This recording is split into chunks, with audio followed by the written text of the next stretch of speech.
Владата на Република Македонија минатата година донесе одлука за отварање на 2 нови конзулати во Соединетите американски држави, едниот во Њујорк, другиот во Чикаго. Во основа на таа одлука, амбасадата се обрати до Стейт департментот и побара одобрување за отварање нови конзулати и пред еден месец таа одлука ја добивме. Сега знам дека се испитуваат финансиските можности, односно буџетот на Министерството на външни работи за отварање на конзулат во Чикаго и во Њујорк. Секако дека Чикаго е значаен центар во Соединените американски држави, ние планираме во Чикаго да направиме, например, и економски центар.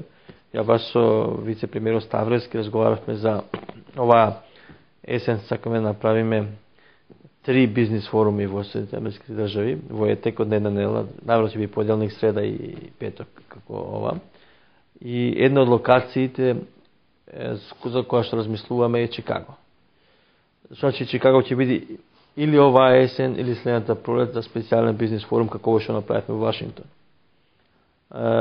Чикаго е економски центар. Тука имаме голема македонска диаспора во Чикаго.